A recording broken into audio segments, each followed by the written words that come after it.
Hi friends, my name is Miss Kelley and I work for the Carroll County Public Library's Outreach Department, and you know my best buddy here. Hi Corky.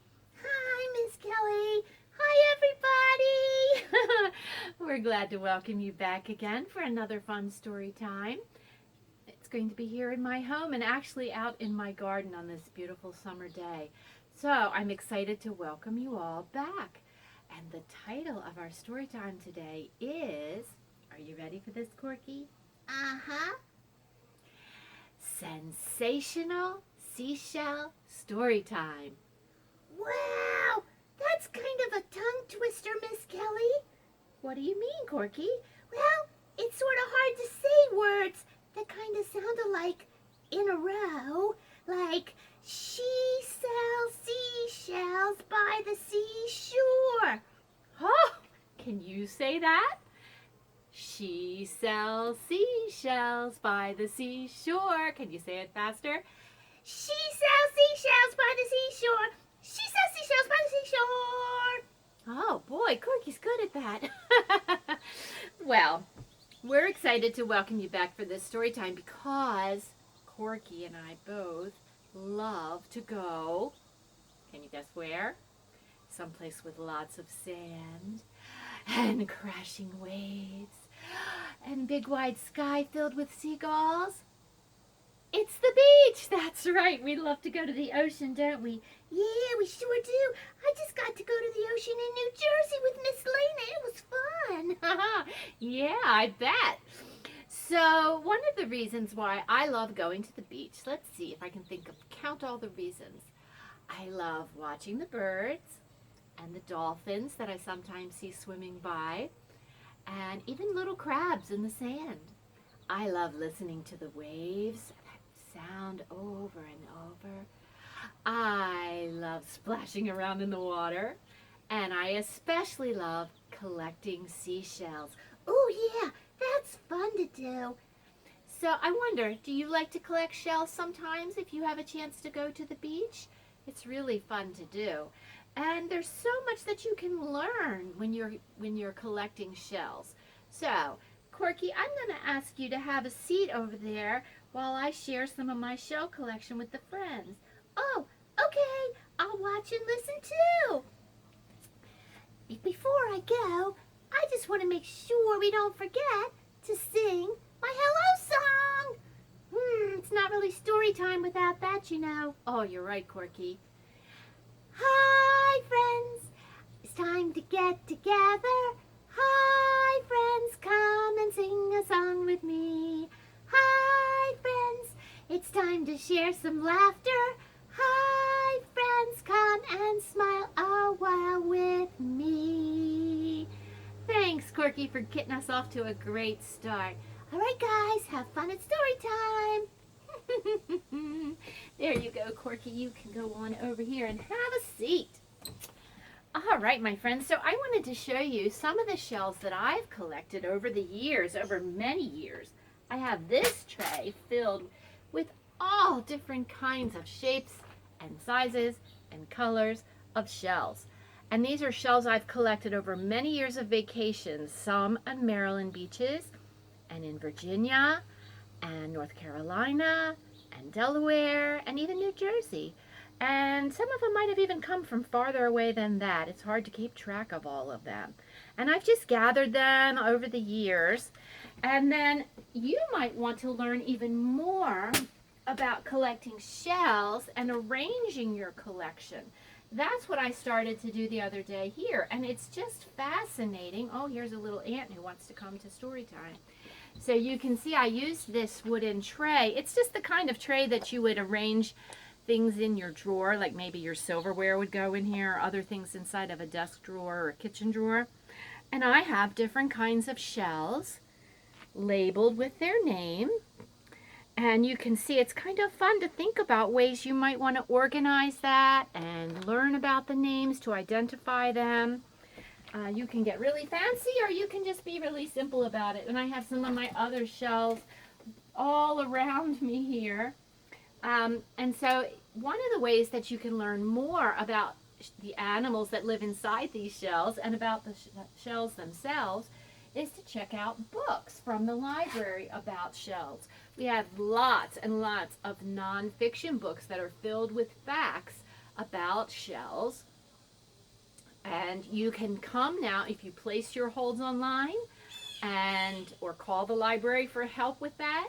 Then you can come in and arrange a time to do express pickup, and you can bring the books home to use at home to help you sort through your shells, or you can find some more resources online, of course. So I just wanted to show you a few of the books that we have for children. So here's one, Seashells, More Than a Home. And this nonfiction book has beautiful illustrations that were painted by Sarah S. Brannon. She's the illustrator. And the author who tells us the facts is Melissa Stewart. And when you open up to the end pages, you can see they give us some information right away about different places around the world where these shells can be found, and a little bit of facts about them. And then we turn the page. I just wanted to show you some friends out on a beach day collecting shells. They're drawing some pictures of them and looking them up in books and gathering them and having lots of fun. And if we skip a little further along in the book, this tells us that the animals that live inside these shells are called mollusks. And that's a strange word, isn't it? But they're very soft-bodied animals that live in the water, and they don't have a single bone in their body. Instead, they protect their soft body by living inside a hard shell. And it shows you that the different kinds of mollusks are divided into 5 different groups. And among those groups of shells, you wouldn't believe this. Do you know how many different kinds of mollusks there are in the world? They're in the oceans all over the world. And there are over 150,000 different kinds. Wow! So if you travel to different beaches in places around the world, you'll find different kinds that only live there. And some are very widespread and live everywhere. So it's interesting to learn about them. Mollusks have lived on the earth for over 600 million years. Wow, that's a long time to be evolving on our planet. And you know, one thing to know about when you go out to collect seashells, you want to find out at the beach where you're visiting, are there any rules about taking the shells that you find on the beach? Sometimes there can be mollusks, little animals in the shells that are endangered, and there aren't very many of them left. And so they don't want you to collect those because they're trying to protect those animals in their habitat. So just make sure of that before you get started. And then in books like these that you see around me about seashells, you can learn all about how to take care of the shells if you bring shells back to your home, how you want to clean them before you bring them inside. There can be little bits of animals still inside, or just other things that make them not smell very good and not be real safe for you to touch. So you want to get a grown-up to help you with that cleaning process so that you can save them and enjoy them. And there's lots of ways to enjoy them just by collecting them like this, like we've talked about. But you know, over the centuries, over hundreds and hundreds of years, thousands of years, human beings have been collecting shells. They sometimes trade them like you and I use money to buy things. They would use shells to trade for things that they need. You can use shells to make arts and crafts, to make jewelry, just all kinds of fun things you can do with them. And before we get too far along down that seashell path, I wanted to share a little rhyme with you. I think you might have fun doing this rhyme along with me. And I am going to use my trusty flannel board, which is made on a cookie sheet with some self-adhesive flannel. And if you look, you can see I have some seashells on my flannel board. Can you count those with me? 1, 2, 3, 4, 5. 5 pretty seashells. So you could show me your 5 fingers. If you don't have 5 seashells at home, you could use your 5 fingers. And then in my other hand, I have a pretty blue scarf. I'm going to imagine, maybe you can imagine along with me, that this blue scarf is like an ocean wave. Okay? And as we do our rhyme, we're going to use our scarf. So here we go. 5 little seashells lying on the shore. Swoosh went the wave. And then there were, how many? Let's count them again. 1, 2, 3, 4. 4. Very good. Hold up your 4 fingers. Let's try again. 4 little seashells, pretty as can be. Swoosh went the wave. And then there were 3. Very good. That's right. Let's try another one. 3 little seashells, all pretty and new. Swoosh went the wave. And then there were 1, 2. Good job. Give me your 2 fingers. 2 little seashells lying in the sun. Swish went the wave. And then there was just 1. That's right. 1 little seashell lying all alone. I picked it up, tucked it in my pocket, and took it home. So I'm going to have 1 shell to collect for later. That's fun.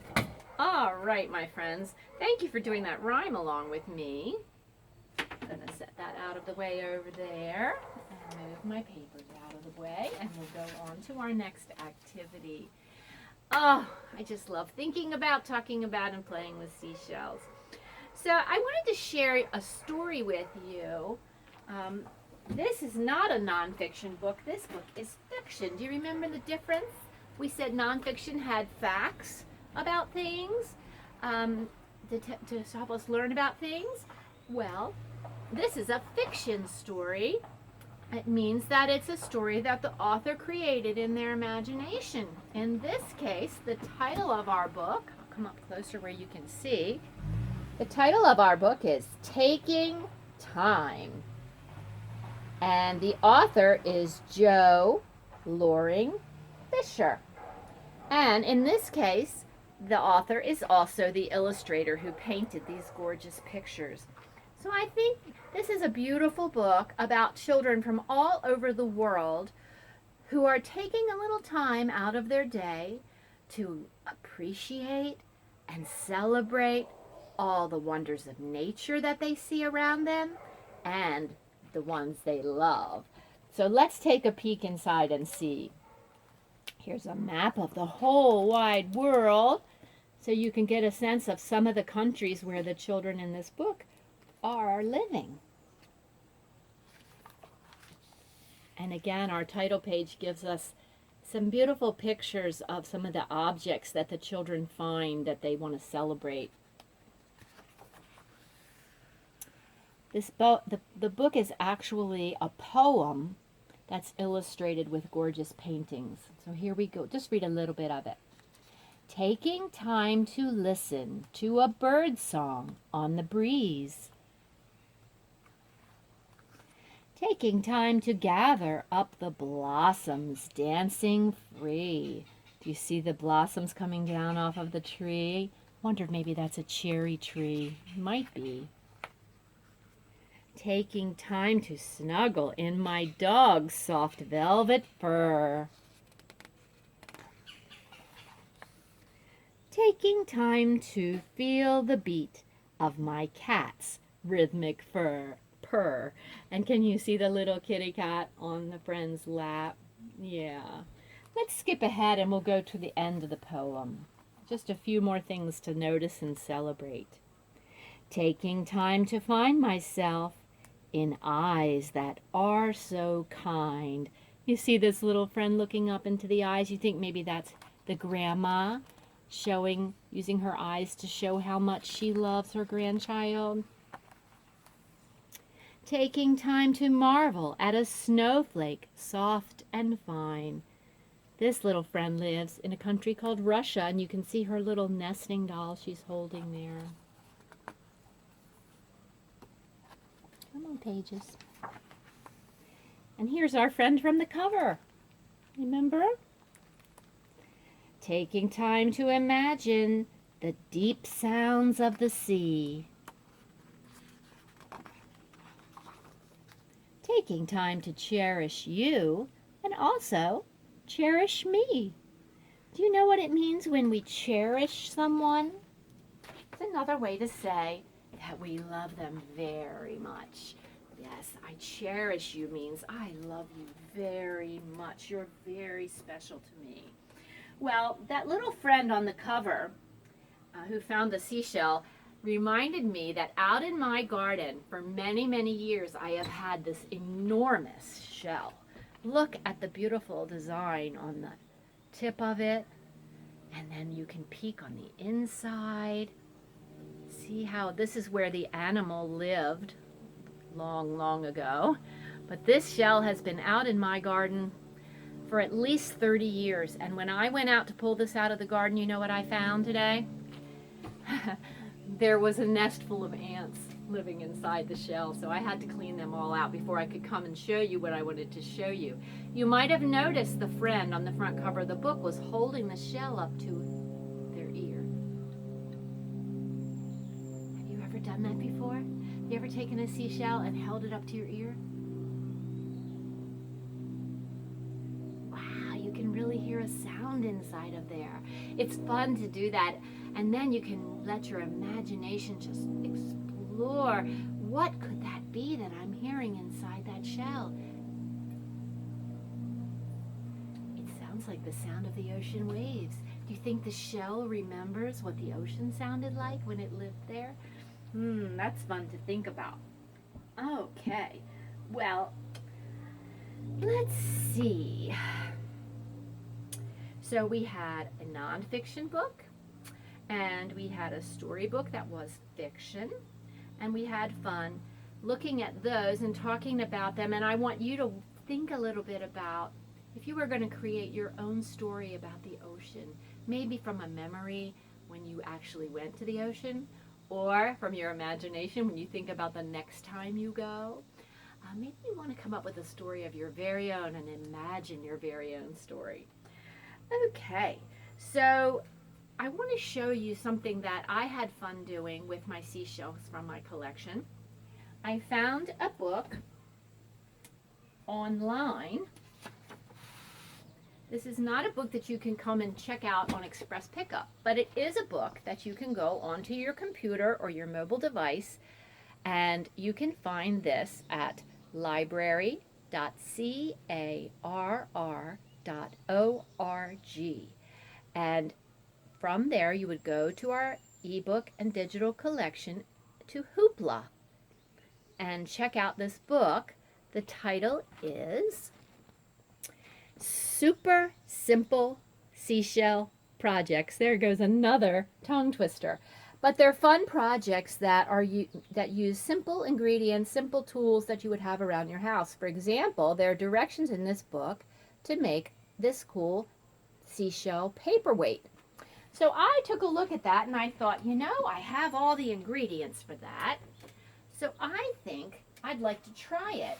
But instead of making a paperweight, I decided that I wanted to make something to put out in my fairy garden. So I used my dough that I created from the recipe in that book and some of my seashells, and I pressed it into this round shape and added seashell decorations around the sides and on the top, and that's going to be put out in my fairy garden. If you've watched some of my other story times, you might remember that I have a story time you can also find on our YouTube channel, which I'll tell you more about in a minute. I have a fairy garden and I just love making things for it. So that is going to be something that's going to go in my fairy garden. And you could get lots of great ideas from books like that, books that you might check out at Express Pickup, or books that you might find online and be able to check out and use right away at home.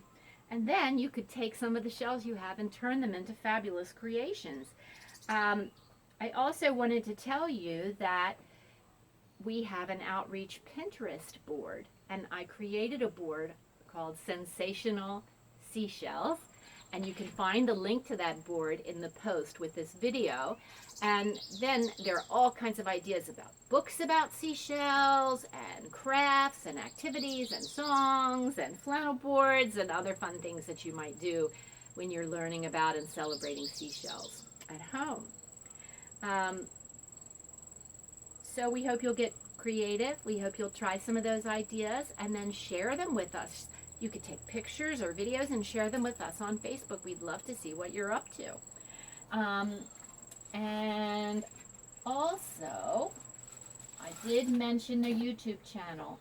All of our Storytime videos, not just from Outreach Department, but from our different library branches, all the children's staff and even the adult staff have been making videos, but you can find the ones for children and their families here at CCPL Kids and Families.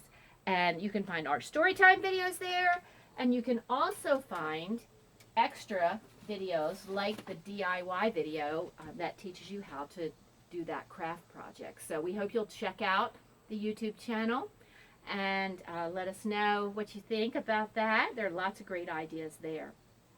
So however you decide to get creative, however you decide to imagine your story this summer, don't forget, you still have a few more days to go onto our website to Beanstack. And you can find that again on our website. The summer reading program, Imagine Your Story, runs through August 31st. So you still have a few more days to log your reading, the books you're reading, how many minutes you're reading, the activities that you're doing, and even reviews of books that you're reading. And you can earn points. And if you get 300 points by the 31st, you'll win a free book, and you'll be entered in a raffle for an Amazon gift card. But don't stop there. If you keep going and earn 1,000 points, which is really super easy to do, then you can get a second free book and be entered in a second raffle for an Amazon gift card. And we want to send out a big thank you again to Penguin Random House for donating all those wonderful books for prizes this summer. We also have one more of our bi-weekly raffles going on. This is the last one. It's going to be drawn on the 31st, and there will be lots of prizes to choose from. $50 Amazon gift cards. There will be tickets for the National Aquarium in Baltimore, and tickets for the Carroll County Farm Museum. So lots of fun prizes, lots of chances to win. And we hope that you will have had a great time participating. And don't forget, online you can also find the survey about the program. So let us know your thoughts and how it worked out for you. If you have any suggestions for how it could be better, just tell us what you thought about it. We'd love to hear from you. So let's see. I think that's just about all that I had to share with you. But I know Corky's going to want to come back and say goodbye, so hold tight for just 1 minute. Let me find him. Corky! Corky, come back. Oh, here I am, Miss Kelley. I'm ready. I'm ready to say goodbye to the friends and goodbye to you. Goodbye, friends. I'm glad we got together. Goodbye, friends. It was fun to sing a song with you. Goodbye, friends. I'm glad we shared some laughter. Goodbye, friends. It was fun to smile a while with you. Goodbye, everyone. Aw, I miss my friends. I know. Goodbye, friends, and thanks so much for joining us today. Enjoy the rest of your summer.